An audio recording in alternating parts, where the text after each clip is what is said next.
Hello everyone. I welcome you all to the second semester of 21 and 22. I hope you all have enjoyed the festivities of the season and now you will be more relaxed and focused and will take your studies seriously. I hope to see you all in the classrooms and will attend your physical classes. The topic which we are going to begin today, that is your history lesson, movement towards independence. In our previous lesson, we discussed how the things changed after the uprising of 1857 and simultaneously various movements took place striving for India's independence. So let's discuss the topic and explore it further. The period from 1920 to 1947 is known as Gandhian age and the Gandhian movement of struggle. This was the second stage of national movement of India when the Indians were striving for constitutional rights and moreover attaining freedom for India. This struggle had gone through a stream of events and there was a uniform effect of it. So let us see which were the movements. Simon Commission 1942, Montfort or Montague-Chelmsford 1919 amendment declared that a commission should be sent to India after 10 years to examine the effects and operations of the constitutional reforms and to suggest more reforms for India. A commission was being set up in 1919 and according to the provision of this commission, according to the draft, a commission will be sent to India after 10 years. And this amendment bill that was being formulated in the year 1990. And according to the provision, this commission has to be sent in 1929. But just after 2 years, a commission was being appointed, which is known as Simon Commission, because this commission consisted of Sir John Simon and 7 other members. But all the members were of the British Parliament. Not even a single Indian was included in this commission. So as to understand the problems and pains of Indian society. So Indians put forward demand at least one member should be included so that betterly they can understand the Indians' problem. But Britishers rejected this recommendation and the Indians decided to oppose it. Now when the Simon Commission visited India, it was being greeted or welcomed with strikes, assembly processions, loud slogans of Simon, go back, and unfurling of black flags and apparel. So they were being shown black flags and the slogans of Simon, go back. But the British government suppressed the movement mercilessly without showing any kind of mercy to the people. The assistant police superintendent ordered lathi charge on Lalaji's procession, which was opposing the visit of Simon Commission to India. Lala Lajpat Rai was injured seriously while taking the lead of the procession in Lahore. At that time, this Lahore was a part of India only. Few months later, he passed away. Now it further angered the sentiments of India. So the news of Lalaji's death instigated Veer Bhagat Singh, Sukhdev and Rajguru and they killed Saunders. Nehru Committee. Now when the Simon Commission, which was being opposed in India, Hindi Wazir Bukhain had presented a draft or a plan of the constitution as in Simon Commission, which was being there in the provision of Simon Commission. In the Nehru Committee also there was provision for the drafting of constitution.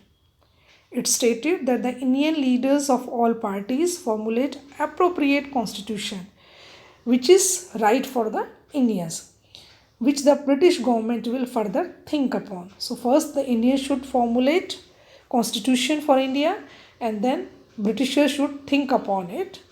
By understanding the challenges of this report, National General Assembly presented President drafted Nehru Committee report. Now, this report, which was known as Nehru Report, states that India should be given more administrative powers, dominion status, judiciary should be independent, we should be given fundamental rights which were being violated with the introduction of Rowlatt Act, and the adult surface, they must have right to vote. And eventually, ultimately, the British government rejected the recommendation made in this report. So whatever suggestions were being put forth in this Nehru Committee to give India more administrative powers, judiciary, independent judiciary, fundamental rights, and the adult surface, they all were being rejected by the Britishers. Now, as their demands were not being meted out or they were not being fulfilled by the Britishers, the Indians demanded for complete independence 1929. During this time, National Assembly members Jawaharlal Nehru, Subhash Chandra Bose, they were active national leaders. They wanted and they preached and they supported complete independence.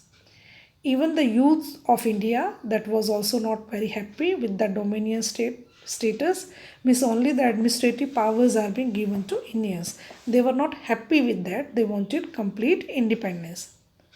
As a result, on the banks of River Ravi in Lahore, under the leadership of Jawaharlal Nehru, National General Assembly passed a resolution of complete independence. A proposal. We want complete independence, and when it was on 26 January 1930. And the members, they took the oath of complete independence. And since then, January 6, 26 became memorable for all of us because we demanded for complete independence on this day. That's why Republic Day, we celebrate Republic Day on this day, or this day was being chosen as to celebrate our Republic Day by making it memorable and implementing the Constitution of India on this day. Dandi Yatra, further intensifying the freedom movement, which began on 12th March to April 6th in the year 1930. As a part of civil disobedience movement, not to obey the rules and regulations of the Britishers, Gandhiji decided to go to Dandi village by its sea coast to break the salt law.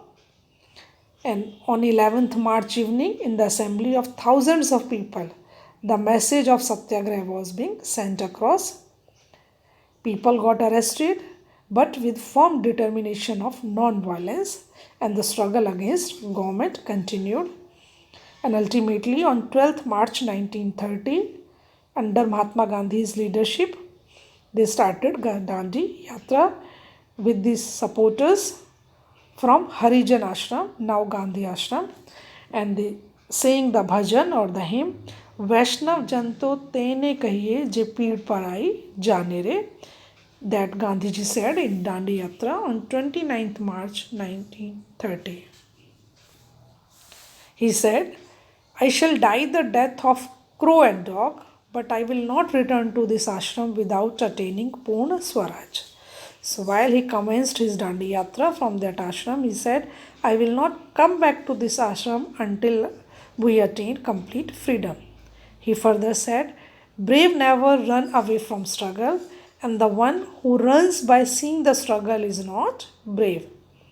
Gandhiji, along with his supporters, started the Dandi March, which was approximately 370 kilometers. It was a stretch of 370 kilometers, and which included the areas of Aslali, Bareja, Nadiad, Anand, Boraivi, Ras, Jambusar, Bharuch, Surat, Navsari, and other small and large regions. And during Dandi March in these regions, people were explained the reason for civil disobedience, why we are not following the rules implemented by the Britishers, and the movement and breaking the salt law as Dandi March passed through these small and large towns. When the people were going through these towns, people used to clean the village roads, decorate their houses with torans, and showed conscience for their satyagraha.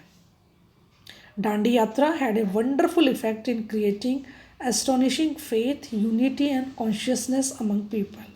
So it generated the feeling of nationalism, and it somehow further strengthened the unity among people, and all of the nation was having a wave of satyagraha. Gandhiji, along with his colleagues and supporters, reached Dandi after 24 days of march on 5th April 1930. On early morning of 6th April, Gandhiji broke the salt law when he picked up a handful of salt from the sea coast. And he said in a loud voice, I have broken the salt law. And he addressed the people. He said, I by this event and applying salt to the foundation of building in the form of British Empire, means I am applying salt in the foundation of British Empire, or I am trying to shake the foundation of British Empire. Sri Mahadev Bhai Desai has compared this event as Mahabhinishkaram, or great renunciation. There were journalists, photographers, writers, historians of India across the world visited this site and published report about what they witnessed or they had seen there in their own newspaper and booklets. In this way, the Dandi Yatra, which started from Sabarmati Ashram on 12th March, was nationally acclaimed, achieved its physical completion, but it started applying salt to the foundation of building in the form of British Empire. So it started shaking the foundation of British Empire. Civil disobedience movement generated new national consciousness among people of India. The British police beat them mercilessly without showing any trace of kindness. They were being lathi charged. There were arrests of people, there was shooting, there was oppression on women and children, but this agitation did not stop, but it continued, and moreover it did not decrease. During Dandi March, numerous constructive programs were also being taken up, like boycott of foreign clothes, prohibition of liquor, okay, removing untouchability, Hindu Muslim unity, and oath to do social service. They were being held. Dandi Yatra and breaking of salt law brought not only nationwide consciousness, but it made the people aware about their own powers, their strength, and their to gain freedom for themselves or gain freedom for India. But it brought fame in aspects of non-violent struggle and movements worldwide, because this was the first time when, without making use of any weapons or violence, this agitation was being were taking place, and they were widespread. Processions, programs, and assemblies were conducted for boycotting foreign goods, prohibition of foreign liquor, not to make use of liquor, and picketing on liquor making, not giving revenue tax, not to pay the tax to the government, satyagraha for removal of untouchability, not to discriminate people on the basis of caste. To weaken these agitations and struggles, the government started lathi charge. They lathi charged the people, they imprisoned the people, and other cruelties were being done on the people and other atrocities. People reacted by destroying of railway station, post office, police station, and other government building. People also reacted to that. They damaged the railway station, post office, police station, and other government buildings. Incidents like suppression of agitation under the leadership of Abdul Ghaffar Khan Frontier Gandhi, which was popularly known as at Wadala, Bombay, struggle against foreign liquor under the leadership of Kasturba Gandhi in Bombay, Gharsana in Surat and in Viramgaon during the Salt Law agitation, renunciation of government service to give up the titles and services jobs in the government sector, as well as removal of children from government schools. These were the major highlights of these movements. So some of the highlighted events were of breaking the salt law.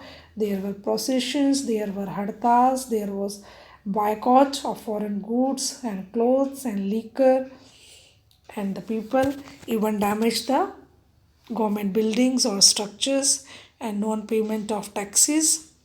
These were some of the highlighted events of these freedom movements. So here we come to an end of this part of the topic. We will continue with the same topic by the time we meet in the next session. Thank you.